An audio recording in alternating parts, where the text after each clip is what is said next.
রাসূলুল্লাহ সাল্লাল্লাহু আলাইহি সাল্লাম যে কবরের জীবন সম্পর্কে যে কথাগুলি বলেছেন সেগুলিকে আমরা দুই ভাগে ভাগ করতে পারি। কবরের জীবনের একটি ভাগ হচ্ছে কবরের প্রশ্ন উত্তর। কবরে প্রত্যেক মানুষকে জিজ্ঞাসাবাদ করা হয় আল্লাহর দুই ফেরেশতাদের দ্বারা। আল্লাহ পাকের দুই ফেরেশতা চলে আসেন যখনই কবরে মানুষকে দাফন করা হয়, তারপরে আর এসে বসিয়ে দেন, আর বসিয়ে দিয়ে জিজ্ঞাসা করেন। একে বলা হয়েছে ফিতনাতুল কবর। কবরের ফিতনা মানে কবরের পরীক্ষা। কবরের পরীক্ষা আল্লাহ পাক রব্বুল আলামিনের পক্ষ থেকে এই কবরের পরীক্ষা হয়, এই পরীক্ষায় পাশ করতে পারছে না পারছে না। এজন্য নবী করিম সাল্লাল্লাহু আলাইহি ওয়াসাল্লাম দোয়ায় শিখিয়েছেন আল্লাহুম্মা ইন্না নাউযু বিকা মিন আযাবিল কবর বা ফিতনাতুল কবরের কথাও, ওয়া আইযহু বা ওয়াকিহি ফিতনাতাল কবরি। আল্লাহ, তো কবরের জীবনে একটি রয়েছে প্রশ্ন উত্তর, আর আরেকটি বিষয় রয়েছে কবরের জীবনের আযাব অথবা নিয়ামত।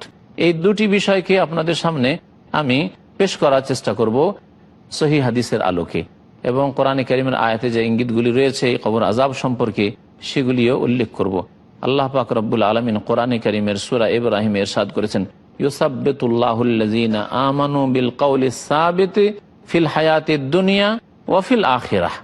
আল্লাহ পাক রব্বুল আলামিন দৃঢ় রাখবেন, অটল রাখবেন আল্লাযীনা আমানু মুমিনদেরকে, বিল কওলিস সাবিত অটল কথা, মজবুত কথা দ্বারা, ওয়া ইউদিল্লুল্লাহুজ জালিমিন এবং জালেমদেরকে আল্লাহ পাক রব্বুল আলামিন পথভ্রষ্ট করে দিবেন, পথহারা করে দিবেন। তারা রাস্তা হারিয়ে দিবে, তারা জবাব দিতে পারবে না।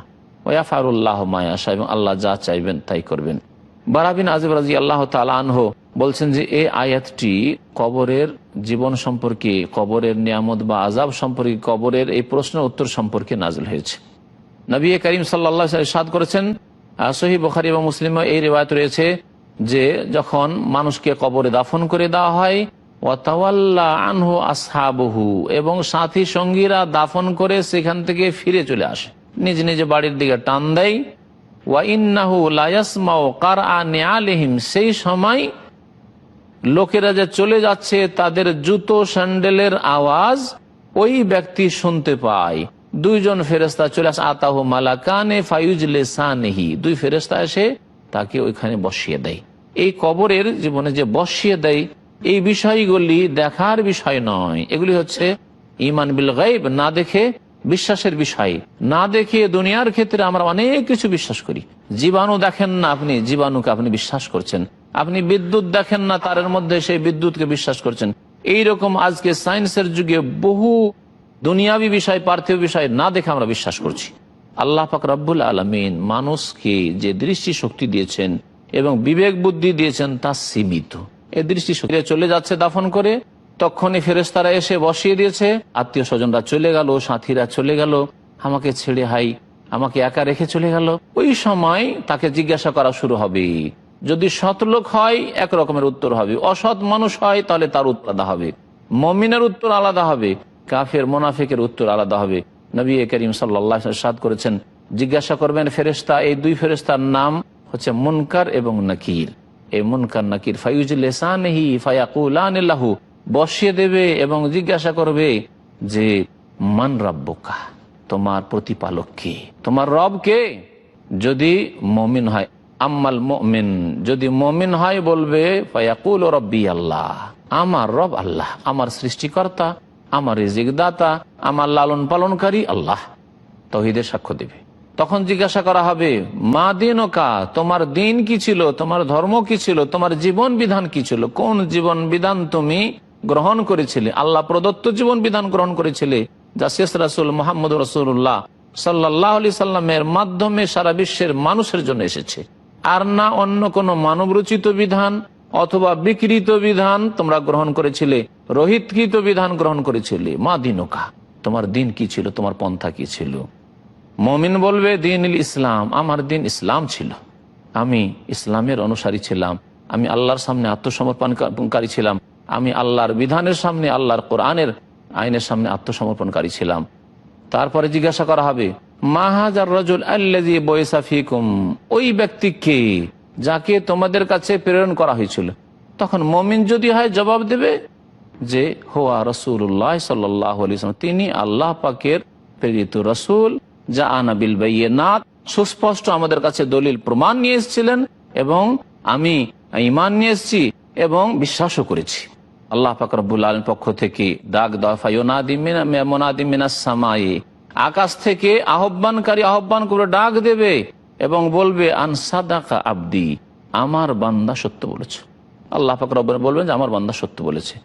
ফাফরেশু লাহু মিনাল জান্নাতি ওয়া আলবেসুহু মিনাল জান্নাতি ওয়াফতাহু লাহু বাবান ইলাল জান্নাহ, তার জন্য জান্নাতের বিছানা বিছিয়ে দাও, জান্নাতের পোশাক পরিয়ে দাও এবং জান্নাতের দরজা তার জন্য খুলে দাও।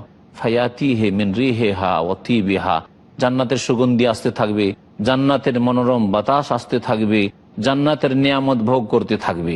নবী করিম সাল্লাল্লাহু আলাইহি সাল্লাম সৎ লোকদের সম্পর্কে এই কথাগুলি বলেছেন। এবং তাকে বলা হবে নাম কানামাতিল ওরস, তুমি শুয়ে যাও যেমন নতুন বর শুয়ে থাকে, তাকে কেউ জাগায় না, তোমাকে কেউ জাগাবে না, শুয়ে থাকো, আরাম করো তুমি, এবং এই নিয়ামত ভোগ করতেই থাকবে। তো প্রশ্ন উত্তর এই হবে, নেক লোকদেরকে মুমিনদেরকে তখন এই উত্তর তাদের হবে। নবী করিম সাল্লাল্লাহু আলাইহি ওয়াসাল্লাম ওয়া আম্মাল কাফিরু আবিল মুনাফিকু, কাফের মুনাফিক যদি কাফের অস্বীকারী হয় অথবা মুখে স্বীকার করেছে কিন্তু অন্তরের কপট ছিল, লোক দেখানো সে মুমিন মুসলিম হয়েছিল কিন্তু আসলে আল্লাহ পরকালে বিশ্বাস ছিল না, জাতিতে মুসলমান হয়েছিল, জীবনে কোনোদিন চিন্তা করেনি যে পরকাল আছে, তার জন্য কিছু করতে হবে। মুসলিম হওয়ার জন্য বিশ্বাস লাগে, কথা লাগে, কাজ লাগে, এই তিনটি বিষয় লাগবে। আর বিশ্বাস নেই অথবা বিশ্বাস আছে দাবি কিন্তু আসলে বিশ্বাস মোতাবেক কোনো কাজ নেই, সারা জীবনটা চলে গেল, তাহলে এই বিশ্বাসে আসলে মিথ্যাবাদী। নবী করিম সাল্লাল্লাহু আলাইহি ওয়াসাল্লাম বলছেন যে কাফের মুনাফিক যদি হয় তো উঠিয়ে যখন বসিয়ে দেওয়া হবে, জিজ্ঞাসা করা হবে যে মান রাব্বুকা, তোমার রব কে? তখন বলবে হা হা লা আদরি, হাই আফসোস, হাই আফসোস, আক্ষেপ করছি যে কিছুই জানি না। মুনাফিক হলে বলবে, মুনাফিক যেহেতু সাক্ষী দিত, মিছামিছি সাক্ষী দিত, সেজন্য বলবে সামিআতুন নাসা ইয়াকুলুন কাযা ওয়া কাযা, লোকদেরকে শুনতাম এইরকম বলতো তাই আমরাও বলতাম। যখন জিজ্ঞাসা করা মান রাব্বুকা, বলবে কিছু জানি না। মা দিনুকা, তোমার দিন ধর্ম কি ছিল? বলবে যে হায় আফসোস, কিছুই জানি না, বড় আক্ষেপের বিষয়, আমরা কিছুই জানতাম না, কিছুই খোঁজ রাখি না, তবে লোকদেরকে এরকম বলতে শুনতাম, আমরাও তাই বলতাম। যখন জিজ্ঞাসা করা হয় মা হাযার রাজুল আল্লাযী বুইসা ফীকুম, এই ব্যক্তিকে যাকে তোমাদের কাছে প্রেরণ করা হয়েছিল, তখন বলবে হায় আফসোস, কিছুই জানি না, তবে লোকদের কাছে শুনতাম, যাই শুনতাম তাই আমরা বলতাম। আল্লাহ পাক রব্বুল আলামিনের পক্ষ থেকে ডাক দেওয়া হবে আন কাযাবা আবদি, এই বান্দা মিথ্যা বলেছে, মিথ্যুক। অর্থাৎ তাকে সুযোগ সুবিধা আল্লাহ দিয়েছিলেন, তাকে সময় দিয়েছিলেন, তাকে বোধ শক্তি দিয়েছিলেন, তার কাছে দিন পৌঁছে দেওয়া হয়েছে, তারপরে এই মিথ্যুক না বিশ্বাস করেছে, না আমল করেছে, না স্বীকৃতি দান করেছে। সুতরাং ফাফরেশু লাহু মিনান নার ওয়া আলবিসুহু মিনান নার ওয়াফতাহু লাহু বাবান ইলান নার, এর জন্য জাহান্নামের আগুনের বিছানা বিছিয়ে দাও, এর জন্য ওয়া আলবিসুহু মিনান নার, জাহান্নামের লিবাস পোশাক পরিয়ে দাও, জাহান্নামের পোশাক তাকে দিয়ে দাও, আগুনের পোশাক হবে। ওয়াফতাহু লাহু বাবান ইলান নার, এবং জাহান্নামের দরজা তার জন্য খুলে দাও। ফায়াতিহি মিন রিহিহা ওয়া সুমুমিহা, এই জাহান্নামের গরম উত্তপ্ত বাতাস আসতে থাকবে। দুনিয়ার আগুনের পাশে যদি আপনি বসেন তাহলে আপনার কি অবস্থা হবে তা আপনি তো ভালো করেই বুঝতে পারছেন। তাহলে জাহান্নামের আগুনের যে তাপমাত্রা দুনিয়ার আগুনের 70 গুণ বেশি, সেই তাপ আসতে থাকবে এই পাপিষ্ঠ লোকের কবরে। এবং অসমমেহা, এবং বিষাক্ত যে বাতাস একবারে বিষাক্ত করে ফেলবে সে কবরকে। এই কবরের জীবন সম্পর্কে নবী করিম সাল্লাল্লাহু আলাইহি সাল্লাম এইসব কথাবার্তা বলেছেন। এবং এই রকম আরো বহু আযাব হইতে থাকবে। নবী করিম সাল্লাল্লাহু আলাইহি সাল্লাম যেমন বলেছেন যে ওয়াইন্নাহু লা ইউসাল্লাতু আলাল কাফিরি ফি কবরিহি 99 তিন্নিনা, জেনে রাখো যে যে কাফের অস্বীকারী, যে ব্যক্তি বহুত্ববাদী, লা ইউসাল্লাতু আলাল কাফিরি ফি কবরিহি, কবরে নিযুক্ত করা হবে 99টি 99 তিন্নিনা অজগর সাপ, তানহাসুহু ওয়া তালদাগুহু হাত্তা তাকুমাস সাহ, কিয়ামত পর্যন্ত তাকে দংশন করতে থাকবে, দংশন করতে থাকবে কিয়ামত পর্যন্ত। তো এই আযাব, বিভিন্ন আযাবগুলি হইতে থাকবে। ওয়া ইউযায়্যাকু লাহু ফি কবরিহি, আর কবরকে সংকীর্ণ করে দেওয়া হবে, এমন কবর চাপ দেবে যে হাত্তা তাখতালিফা আযলাউহু, হাড় হাড্ডিগুলোকে ভেঙে চুরমার করে দেবে। পক্ষান্তরে নেক লোকের জন্য ওয়ুফাসসাহু লাহু ফি কবরিহি, কবরকে কোষাদা প্রশস্ত করে দেওয়া হবে মাদ্দা বাসারে, যতদূর পর্যন্ত তার দৃষ্টি যায়। আল্লাহ পাক রব্বুল আলামিন কবরের জীবনে তাহলে এই পরীক্ষাও রেখেছেন এবং অসৎ লোকদের জন্য শাস্তি আযাব রেখেছেন, সৎ লোকদের জন্য আল্লাহ পাকের নিয়ামতও রেখেছেন। কবরের জীবনকে যদি সুন্দর করে নিতে পারি তাহলে পরের জীবন আমাদের সুন্দর হবে, আর কবরের জীবন যদি আমাদের খারাপ হয়ে যায় তাহলে পরবর্তী অবস্থা আমাদের খারাপ হয়ে যাবে। এই কবরের জীবনের আযাব দুই রকম, যারা কাফের অথবা যারা মুশরিক অথবা অন্তরের কপট মুনাফিক তাদের জন্য চিরকালের কবরের আযাব শাস্তি হতে থাকবে। আর যারা মুসলিম কিন্তু কিছু কাবিরা গুনাহ করেছে, পাপ করেছে, অন্যায় করেছে, তাদের জন্য কবরের আযাব স্থায়ী হবে না, অস্থায়ী হবে। কারোর জন্য কিছু সময়, অল্প সময়ের জন্য হবে, কারোর জন্য বেশ কিছু সময়ের জন্য হবে, কারোর জন্য দীর্ঘ সময়ের জন্য হবে। যার যেমন পাপের মাত্রা থাকবে তেমনি তার জন্য কবরের আযাব হবে। ওসমান রাদিয়াল্লাহু তাআলা আনহু কবর কাছে গেলে কেঁদে ফেলতেন এবং বলতেন, ইন্নাল কবর আউয়ালু মানজিলিন মিন মানাজিলিল আখিরাহ, নিশ্চয় কবর হচ্ছে আখিরাতের সমস্ত স্তরগুলির প্রথম স্তর।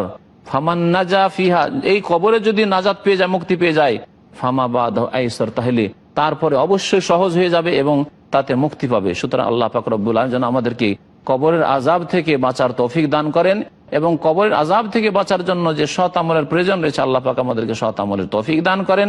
আল্লাহ পাক আমাদেরকে হারাম কাজ থেকে, অন্যায় কাজ থেকে, আল্লাহ পাকের ফরজ অজেব ত্যাগ করা থেকে এবং অন্যায় থেকে আল্লাহ পাক রব্বুল আলামিন জুলম অত্যাচার থেকে আমাদেরকে যেন বাঁচিয়ে রাখেন। আল্লাহ পাক রব্বুল আলামিন যেন আমাদেরকে দুনিয়াতেও সুখী করেন এবং পরকালেও সুখী করেন। কবরের জীবনে আল্লাহ পাক রব্বুল আলামিন যেন আমাদেরকে সুখী করেন। আমাদের আত্মীয় স্বজন যারা দুনিয়া থেকে বিদায় নিয়েছেন আল্লাহ পাক তাদের কবরকে যেন আলোকিত করে দেন, তাদের রুহের যেন মাগফিরাত আল্লাহ পাক মার্জনা করেন। আল্লাহ পাক আমাদের যেন গুনাহ খাতা মাফ করে দেন। আমাদের যারা পূর্বপুরুষ মারা গেছেন মুমিন মুমিনা তাদেরকে যেন মাফ করে দেন। রব্বানা ইগফির লানা ওয়া লিইখওয়ানিনা আল্লাযীনা সাবাকুনা বিল ঈমান ওয়া লা তাজআল ফী কুলুবিনা গিল্লাল লিল্লাযীনা আমানু রব্বানা ইন্নাকা রাউফুর রাহিম।